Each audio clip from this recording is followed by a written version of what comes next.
Hello students, how are you? We are discussing admission of a partner. When a new partner is admitted, he brings in his capital, he brings some money for goodwill also, you know.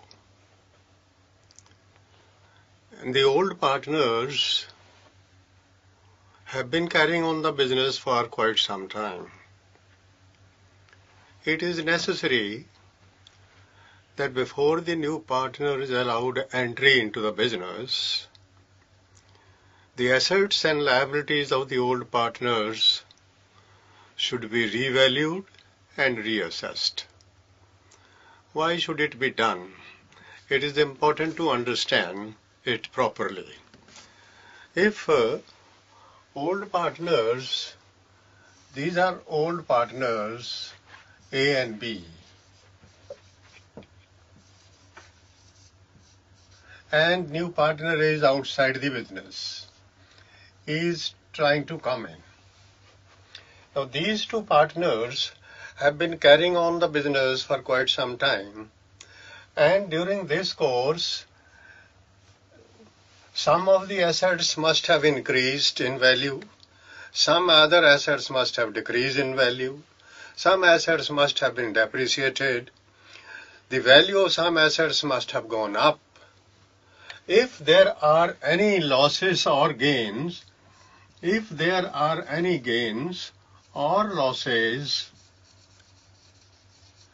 before he comes in, these two partners must take over all the gains, and they must also take over these losses. All the gains on the date of admission will be transferred to A and B, and all the losses also will be charged from A and B.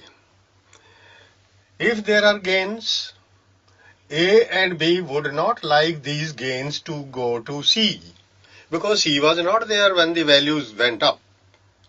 Similarly, C will not allow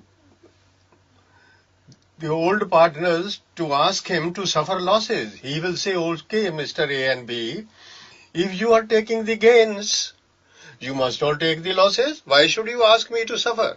So it is the interest of both the old partners and the new partner that the assets of the firm up to the date of admission must be revalued, and their new values should be introduced in the balance sheet of the firm. That is why we call it revaluation of assets. Just in the same way, there may be certain liabilities. There may be change in the values of the liabilities. The liabilities may have increased. For example, salaries for 1 month are yet to be paid. They are not recorded in the balance sheet of the old partner, but they are to be paid. So that means a liability from 0 has come up to, let me say, 5,000 rupees. This is increase in the liabilities. Similarly, one creditor is not traceable.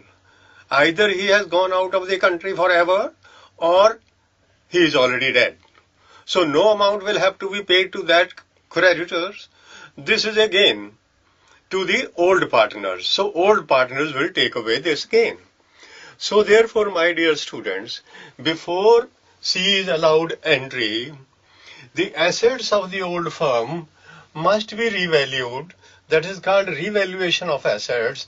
And similarly, the liabilities of the old firm must be reassessed to know what are the actual liabilities and what are actual assets on the date of admission, and then C will be allowed admission. When he becomes a partner, a new balance sheet will be there which will have actual values of assets and liabilities in the balance sheet. So this is something we are going to discuss today. What is the treatment for revaluation of assets and revaluation liabilities? That I am going to explain to you today. Say,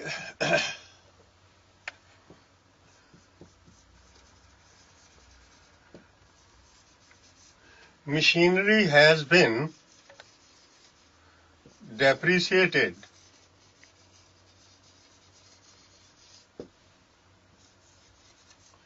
by rupees 1500.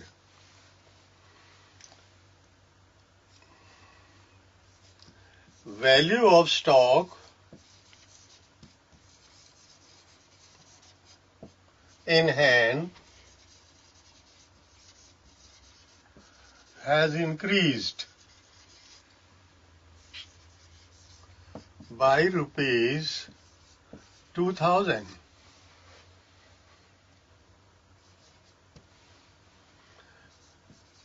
There is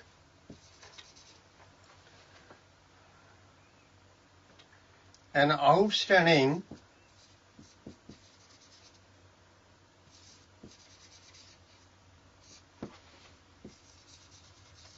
liability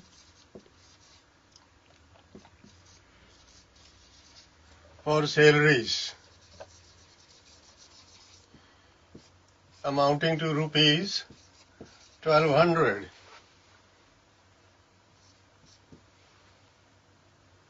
One creditor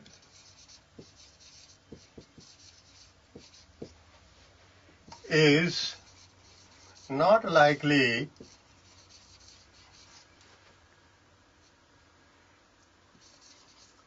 to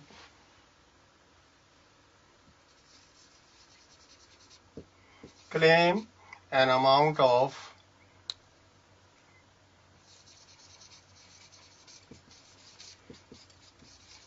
rupees 1000. Number 5, there is an unrecorded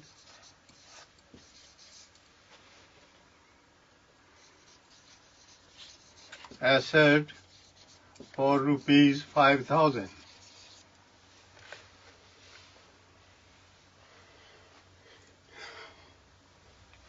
And lastly, there is an unrecorded